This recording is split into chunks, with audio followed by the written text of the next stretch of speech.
To describe this story as horrifying would be an understatement. And if that sounds like a warning, then that's exactly what it's meant to be. It deals with the sexual abuse of children by satanic cults.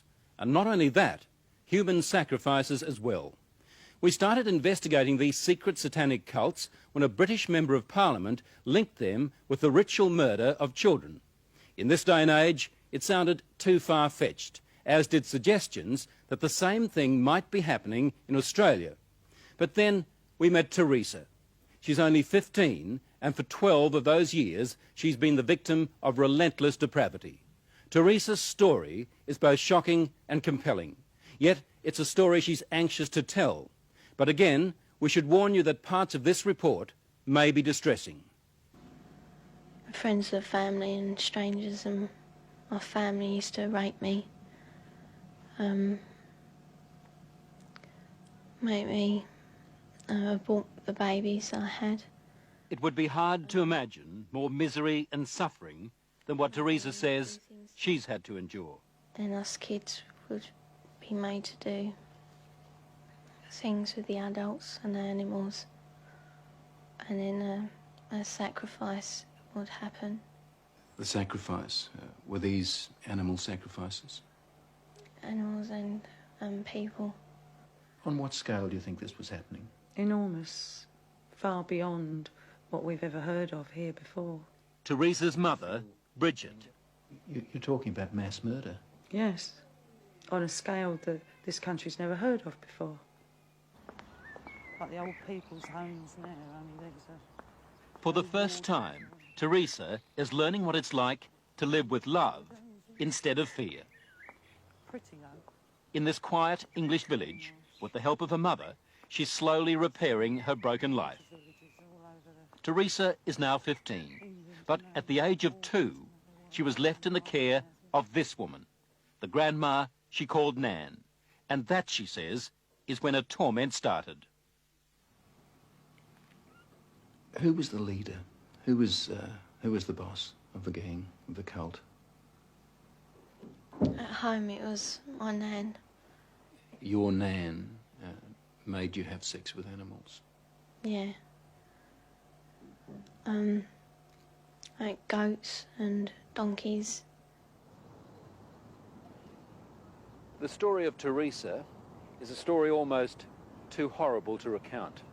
A case of child abuse that goes well beyond the kind of things we normally associate with the abuse of children. In 27 years of reporting, it has to be one of the most painful stories I have ever had to tell. How many men or how many people would have sex with you? What, at one time? Yes. About everyone who was there, which must have been about 20. You know, from 10 to 20 people. If it was a big ceremony, it used to be 30. What would your grandma be doing when these men were forcing themselves on you? Usually laughing. Or smiling. Or having sex with another man. Or other men. A chronicle of debauchery and depravity so horrific it's hard to believe. You have to ask yourself, could Teresa be just making it up? No. I know what's true and what's not. No, I know what I saw. Children don't make up elaborate lies that this would have to be if it was a lie, which I know it is not. It isn't. This couldn't be a terrible dream, a nightmare that you're reliving? No. It's no dream. It's a nightmare, but it's not one you can wake up from. It's there all the time. This really happened? You're quite sure of that? Yeah. The police don't think Teresa made up a story. Some of the cult members are to stand trial. 5 men have been charged with rape. As for Nan, the grandmother, she's 61 and lives in this council flat in South London. She's charged on 7 counts of aiding and abetting rape and 2 counts of performing abortions on Teresa. If you're finding this hard to believe, so did I at first. But then there are the medical reports, evidence of sustained sexual abuse. And there's this, a statement prepared for 60 Minutes by Teresa's psychiatrist. It says, "In my opinion, Teresa's account is not the product of a psychotic illness, nor the figment of a fertile imagination. I believe her to be telling the truth." I know what's true and what's not. We also took Teresa's story to this man, therapist Ray Wire. He reads a transcript of our interview and listens to her voice. It's no dream. Few people, if any, in Britain have counselled as many victims of satanic abuse or Satanists themselves as Ray Wire has. If there is an expert on satanic cults, it would have to be him. Do you believe Teresa's story? I believe Teresa's story. It's exactly the same story as I've heard from men who says they've done it. You've dealt with other cases like hers? Yes. 21 cases like hers, he says, in the past 2 years alone. Themes like they were put in boxes with spiders and worms, where they were trapped in fear, where there was a high use of excrement and urine, where there was talk of human sacrifice. Take just one of those rituals, putting children in boxes with spiders and worms. Now, listen to what Teresa told her mother. And they had a coffin-like box that children were put in with spiders and snakes and the lid shut and left in there. I would have come out deranged. I could not have coped with that mentally at all. You have evidence to back up stories like Teresa's, that this is really happening? Well, we have that age of child, 6, 5 and 4, giving information that ties up with Teresa. How do those children know? How do those children able to describe rituals, to talk about ceremonies, to talk about sacrificing animals? How do those children know? Nightmares, imagining it? You can't imagine those things at 3 and 4 years old, and you also don't have the evidence of anal sex abuse and oral sex abuse and all that other abuse that clearly those children have experienced and endured. During these ceremonies, was Satan, the devil, ever referred to? He was called Lucifer.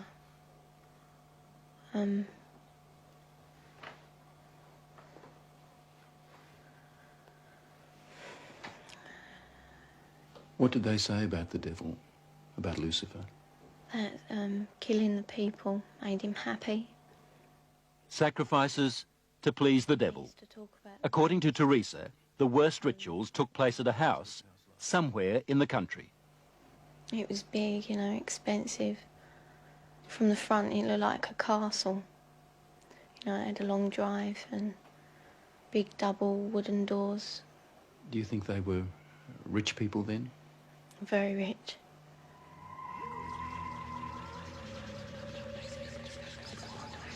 Now, where was this big house somewhere in the country? Teresa says she can't take the police there because the Satanists made sure she'd never know how to find it. Teresa was always drugged, or on a couple of occasions she says she was knocked out, so that she never fully knew the route. There was a tramp who was brought in once, you know, and he was killed. He was cut from his throat down to his stomach, and they ate him, or bits of him. They killed a man at a ceremony? Yeah. In front of you? Yeah, in front of all of us. Did the tramp, did this man fight back? No, I think he was, you know, drunk or something. He seemed really dopey. He was laughing a lot when he was brought in. And he started screaming when they began to cut. But after a while, you know, he died. I'd seen a few killings before then. Although I wasn't used to it, you know, that was the worst one. I really don't know what I thought. I suppose I thought, thank God it's not me. Let me get this right now. Are you saying that you saw more than one person killed in that house? Yeah. I've seen loads of babies killed there. Just newborn babies. Or aborted ones, which were only small. You know, 4-year-olds. Any age, really. Did they ever say they might kill you? They threatened to kill my little girl, who, when I left, was still at the house. A friend? Huh? What little girl? My little girl, Alex. She's about 4 now. You mean you had a child? Yeah. How old were you when you had that child? 11. Motherhood at the age of 11. Never talked about But it. from what Teresa told her mother, it wasn't the only pregnancy. We think about 7 or 8 times. It's hard to say. It was constantly happening from the time she was capable of being pregnant. What happened to the pregnancies, to the babies? They were aborted by my nan or by one of the doctors at the house. There were doctors there at that house? Yeah, there was 2, I think. Yeah, and a nurse. What would happen to the fetuses, the unborn babies? I used to be taken away most of the time, and one time baby was taken out of me and then killed in front of me because it was still alive. And then, what would happen? Well, after they killed it, they would eat it. But we were also made to eat it. You were made to eat your own fetus? Yeah. Who made you do this? My nan. You'd think the one person in the world you could leave a little girl with would be Grandma. Someone to give her love and protect her from harm. Yet, when Teresa was left to live with her grandmother, they might as well have handed her to the devil himself. Grandmothers, I mean, the vision it conjures up for you, a sweet old lady with grey hair, rosy cheeks, holding her arms out to love her grandchildren. And it was exactly the reverse. But why was Teresa living with Nan in the first place and not with her mother? Well, when my first marriage broke up, I took the children with me and couldn't cope. So I gave them to their father, who in turn moved to his mother's. And To Nan's place? Yeah.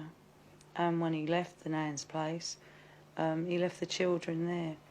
How do you feel now towards her grandma and the other people who did all those things to your daughter? They disgust me.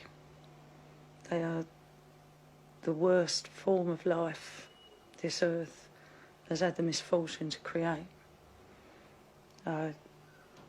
Vile. Did you ever try to run away? You must have been frightened. A couple of times I did, but my uncle, he caught me and brought me back. Going to the police? Did that occur to you? No. No. I thought it was normal, you know, even though I didn't like it. You know, I mean, you don't like to eat greens, but you know, somehow, I thought it was just her being called to be kind or something like that. She said to me it was something that everybody did, she thought, you know, like you don't like going to school or the dentist, you don't like going to the black masses. It was never any different. I didn't have nothing to compare it to. All part of life, Teresa thought. Even a miscarriage one day at school. Yeah, I asked the teacher if I could go to the toilet, and she allowed me out. I went into the toilet, and the baby was in my knickers.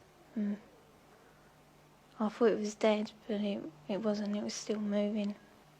And yet no one at school knew, No, saw anything. no. Or if they did, they didn't say. No, she was treated for a high temperature, fever. Nothing more. What did she do with the baby? She kept her for a while because she was frightened that they'd use the child as part of the rituals. So she turned the pencil case into a little coffin. Apparently she put roses in to make her smell sweet. Put a letter with her.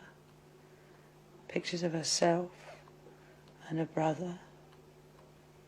A picture of me. And then I put it down the chute because I didn't want my nan to get it. As we said earlier, the police have already charged some members of the cult, and we know they're also investigating Teresa's accounts of those ritual killings. If there were as many as she told us, then the Satanists had a problem. How did they get rid of the bodies? They had a tub, pretty big, I don't know. A very big tub, and they used to put the bodies and bones in there. And it used to go like, fizzy and that. And then there was nothing left. Well, there didn't seem to be, but when they cleared it out, there used to be a sludge at the bottom. Teresa's story, her account, doesn't really surprise you. It doesn't surprise me in the light of satanic abuse, no. Do you get frustrated with people who just won't accept that these things do happen? Yes, because I've worked with murderers in prisons for years. Not that long ago, a boy was found in a forest in southern England without a head. We have no doubts that men can do that. And yet when we start talking about men within Satanism who actually believe in evil and it's the right to express evil, we suddenly have a doubt. As I was leaving Teresa's place, she handed me this note. It's addressed to the film crew. She says, "Thanks for bothering to help kids like me. I hope it helps." On the other side, there's a poem Teresa made up while she was staying at Nan's place. She calls it Nothing Left. Nothing left.